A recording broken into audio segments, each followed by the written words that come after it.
Hello.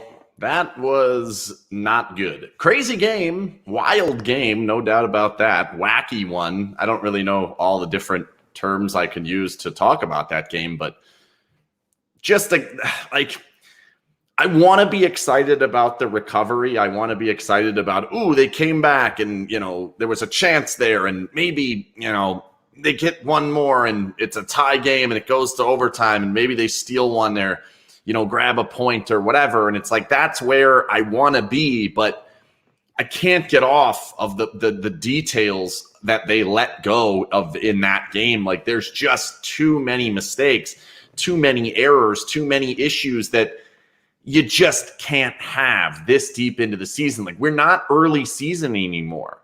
You can't blame this on injuries anymore. Like this is somewhat of the team. And I understand that Jack Eichel's going to come in and the team's going to change a little bit. And we can't go overboard on where we're at here. But the fact of the matter is this team's not good defensively. And while I do think Alec Martinez can help that problem a little bit, probably maybe quite a bit, I don't think it's taking 2 goals a night off the board. Maybe it's taking a quarter of a goal off the night aboard, a chance or 2 here or there. But even then, I didn't think that they were all that good when he was in the lineup.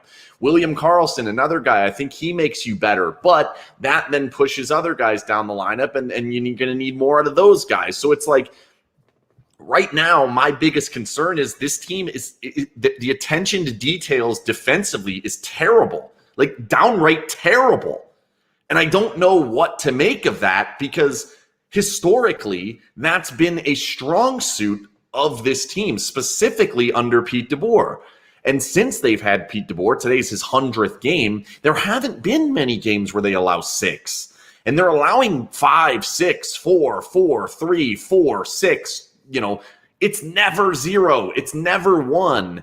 And so that's where my concern comes in. And like I can pick out example after example after example today of issues. I tweeted out the one, it's a GIF, like Theodore's got it at the blue line. He moves over. Dadonov drops back into his spot. Okay, we're good there. So McNabb activates, but Dadonov doesn't stay there. Then when Kolazar comes back, he looks right at McNabb, sees that he's active. No one's at his point behind him because Theodore's coming back, and he doesn't go cover that point. These were the issues that made you lose to Edmonton. This is the issue that causes you to lose today. It gives up a breakaway. And in this case, they actually did worse in regards to like offensive zone and neutral zone turnovers that are leading to just walk-in opportunities offensively. And they don't always generate chances immediately. But when you play a team with high skill like this, you have to play a clean game. And the Golden Knights did not play a clean game. And yes, of course, they are able to get themselves back into the game with the shorthanded chance by Whitecloud. That's a do or die chance. Like, you'll take it, but I don't think you're making that chance if you're up 2-1 or whatever, if it's a tie game. So, like, I don't know what to really make of that goal. The Janmark one, that one actually fits in. If you've seen my little video breakdown of the penalty kill, the part 2, which is coming up at some point. I don't know. I got to make the video. It's pretty labor intensive for me to make those videos. So sometimes it takes me a little while to do it. But when I do that, the point of the second video is offensive, like the movement that's coming towards the blue line generates offense for the Golden Knights. That's exactly what happened on that goal. Mark Stone picks the pocket of the guy or kind of makes a challenge, and Janmark is coming up to challenge that pass across the blue line. He's moving forward. It allows him a chance. Same thing really with Whitecloud. That one, I don't think I would have actually sent him all the way forward on that, but whatever. It happens. It's fine. You get the power play goals. That gets you to 5.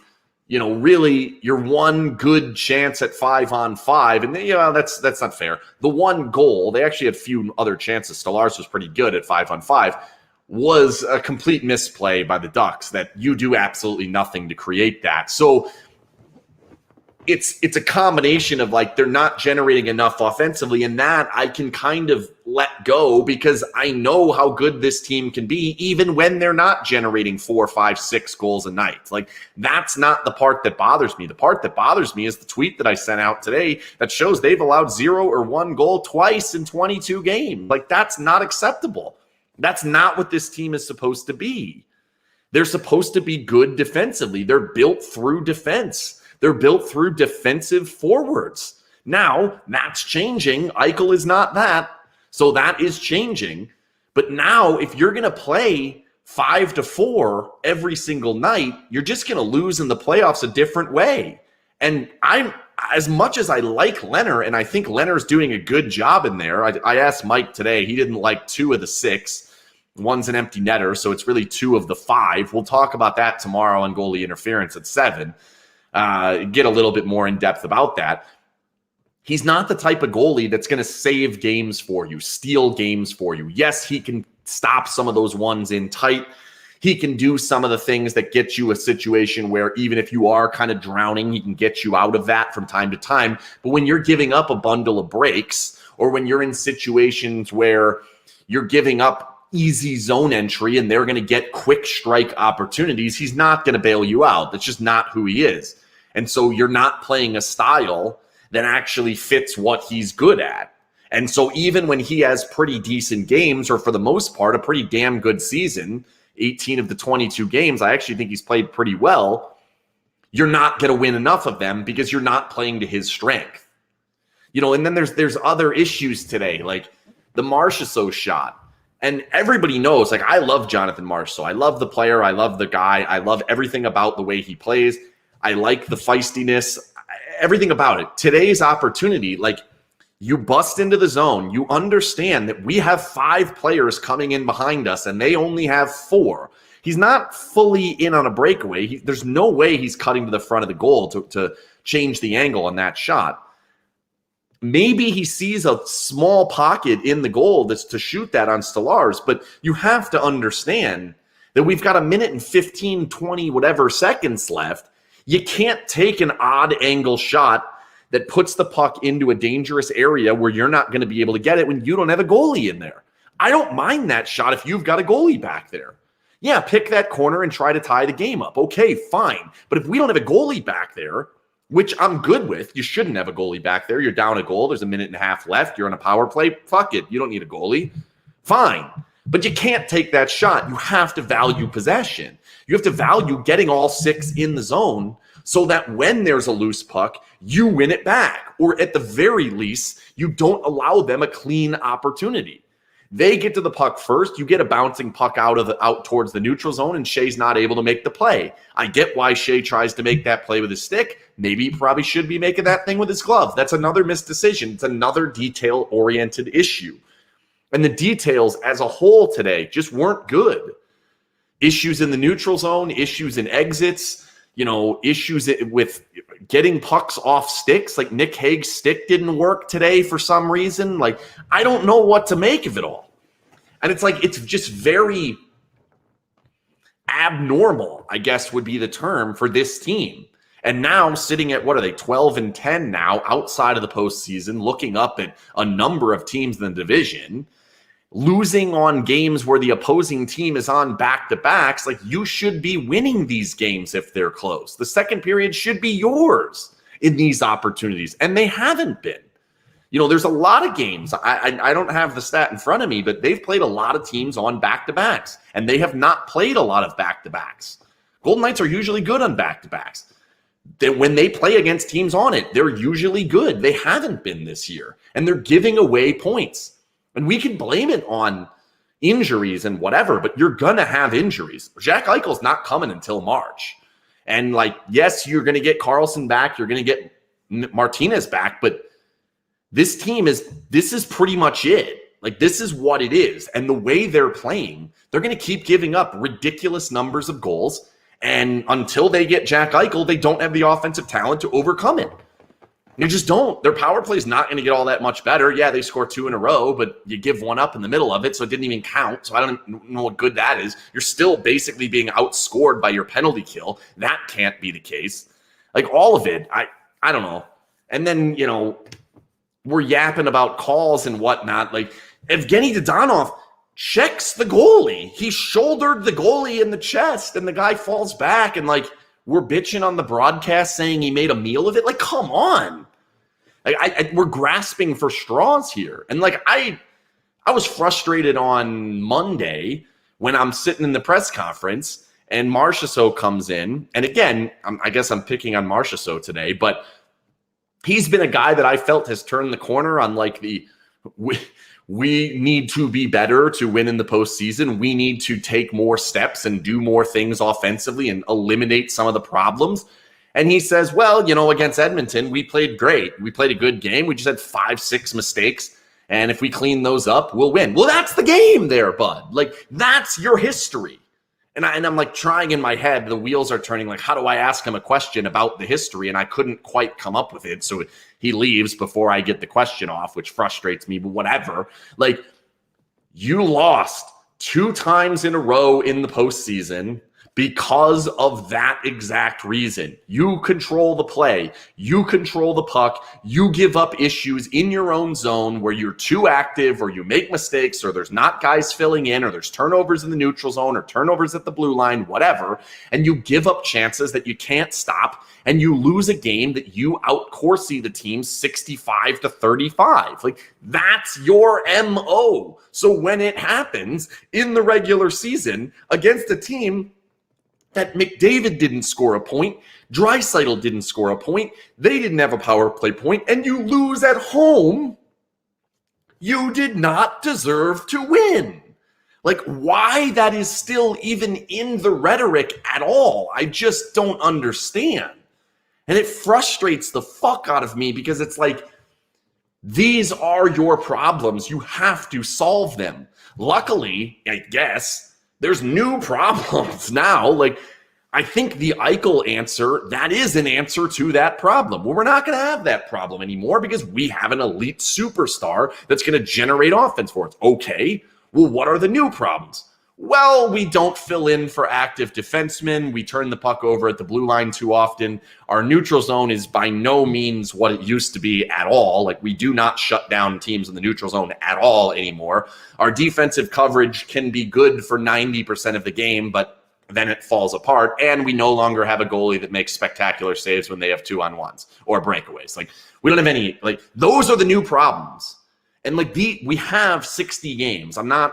This isn't jump off the ledge. This isn't, I think they're going to make the playoffs, no problem. I think they're going to be perfectly fine. I don't know if they're going to win the division. I don't particularly give a fuck. Whatever. I like banners, but whatever. Not a big deal. That's fine. My concern is they're heading down a path, and I don't know that they're truly recognizing the path that they're on, like where they're headed, because they keep talking the same way that they were talking about before. You have these issues. No, you did not deserve to win. I just don't get it. And it frustrates me, and I'm annoyed. This Periscope is brought to you by Conler & Associates CPAs. If you need help with your taxes, specifically if you're a gambler and you're making all this money on the World Series of Poker, or if you're into cryptocurrency and you have digital chickens, you should call Conler & Associates CPAs. Go to conlercpa.com. That's Conler with a K, Kondler, and Associates. Just blow the screen up. Ignore my face on the side. Look at the little logo over here. And Conler & Associates CPAs, big-time Golden Knights fans, big-time supporters of SinBin, great people, great family-run business, and they're awesome with anything you need with your taxes. They will help you out. Free consultation if you tell them SinBin sent you, and it means a lot to me. If you take care of our sponsors, keeps the site alive, keeps me doing what we're doing. All right, let's move on to some questions. Let's see. What do we have here? No desperation. Yeah, I think that's a fair argument today. I don't think they looked like a team that absolutely had to win this game until they were down 4-1 and really until it was 4-2. Like, outside of White Cloud making that little, 150-foot sprint, yeah, like the desperation starts coming in a little bit late. But even then, like, to me, desperate or not, the details have to be there. You can be more desperate. They weren't horrible in winning races outside of when Zegras was on the ice. They weren't terrible in puck battles. I don't think they were great, but they weren't horrible. The decision-making wasn't the worst I've ever seen. It was just little things that this team normally does right. They didn't today, and they haven't for a while. Like, I don't know. Let's see. What else do we have here? What needs to happen to get Theodore back to his best? That's a very good question. I don't really have a good answer for it. Like, since Pietrangelo became the dominant beast that Pietrangelo became, they haven't been very good. It hasn't been very good for Theodore. Like, he hasn't been good at all. And now he's starting to make bigger mistakes and more important mistakes, and you're seeing it.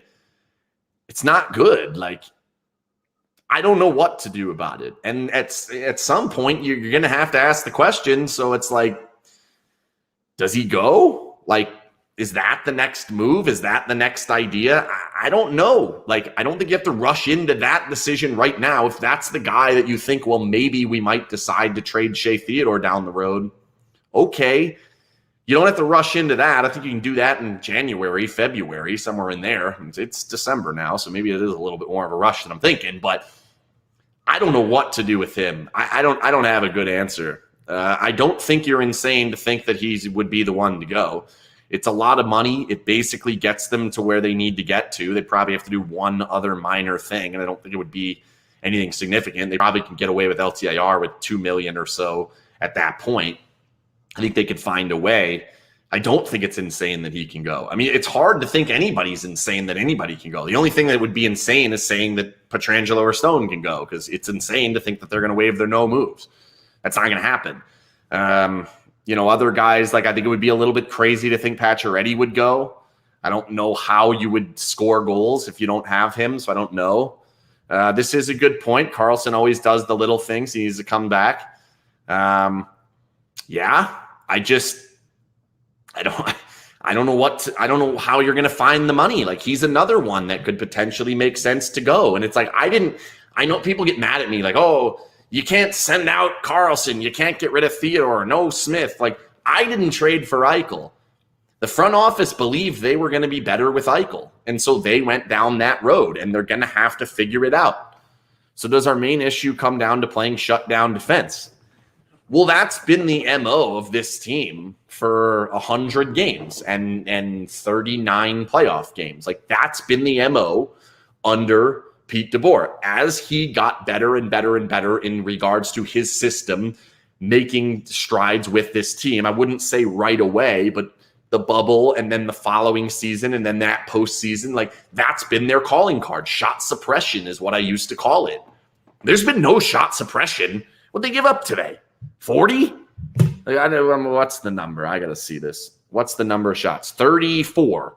They get 39. Okay, great. You outshoot the team. You're down 3 goals most of the game. You're goddamn right you're going to outshoot the team. You gave up 32 shots, 34 shots. Like, that didn't used to be the case.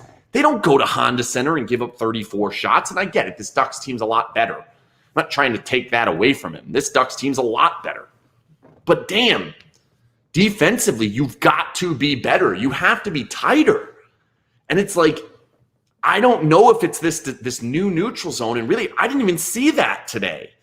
You know, that neutral zone where the extra forward drops back to the blue line. You have 3 across the blue line. He jumps up into the play, tries to make a turnover, tries to hound a player in the middle of the ice and create a quick turnaround and turnover rush. I'm not seeing that as the problem. Instead, what we're seeing is there's just no one in the neutral zone, where usually when the Golden Knights are at their best, it's impossible to get through the neutral zone. In many ways, it's the opposite that I'm seeing. When that game gets to be a 1-goal game and there's whatever there was, 6 minutes left in the game, 7, the Golden Knights could not get through the neutral zone against a team that's not good defensively. They're better this year, but they're still not good defensively. So it's like, what is the new calling card of this team? I don't know. Trading a goalie was not a bad move. They needed to trade a goalie. They needed to get the number off. And I think paying extra money for Brossoit to not play him was dumb and will continue to be stupid as they continue to do that. You have to play your backup goalie if you're paying him that much. Or you have to trust that this guy can go all the way. And I'm not sure anybody can trust that a goalie can go 65 games and then 25 playoff games. Like, I don't know why anyone would trust that based on the numbers. Fleury hasn't been playing all that well. I think Fleury's style matches what they do now. But what they do now is not what they were supposed to do on the defensively in this offseason. So it's like, you can sit here and say, well, now you're better off with Fleury. Well, yeah, if you're playing this style, which you were never playing. Now you are. And it's not like Leonard's horrible at it. I'm not trying to say that. I just think that's a better stylistic matchup for what you're doing. I still think you're going to give up a lot of goals, but like they had to trade a goalie. I don't know what their other option was. Like he's younger, he's cheaper. I get it why they did it. Doing the way they did it was stupid and wrong and ridiculous, but whatever. I don't know. Like we're going for home runs instead of clean exits. I haven't seen that as much. I think they do it sometimes, but I haven't seen like that hard stretch pass that then leads to situations where you're, hitting a guy tape to tape where you mean to hit it past him. Like I haven't seen that too much. They used to flip the puck out a lot more off the glass, up and out. They are trying to get out a little bit cleaner now, which is leading to the other team forechecking them a little bit more. But I wouldn't say that it's like I don't think they're making terrible decisions in the defensive zone. I think they're at like the breakouts have been good at times, have been bad at times, but it hasn't been the main issue. The main issue has more been decision-making in regards to where you're going to turn the puck over. And like, that sounds like a weird thing, but whatever. Can you talk about Nick Hague can't get a goal to save his life? Yeah, his stick didn't work today. I don't really know why his stick didn't work. I mean, you probably need that one in tight. He's got the hands to do it. It slips right off. Same shift. He's got one in the slot. Great opportunity. Shot flubbed. Like, I don't know. Sometimes guys don't have the best days. They travel. Like, whatever. Like, I'm not – Nick Hague's not a top pair defenseman at this point in his career. Maybe he will be down the road. But, like, you're not winning the Stanley Cup with Nick Hague as your first pair defenseman. So that you look at it and it's like, okay, well, what does that mean? Well, okay, well, then you're going to have Martinez in there and probably McNabb behind him. But all right, tomorrow, goalie interference at 7 o'clock. The Dogs are going nuts, so this thing is over. We'll see you tomorrow, 7 o'clock, goalie interference right here, same place.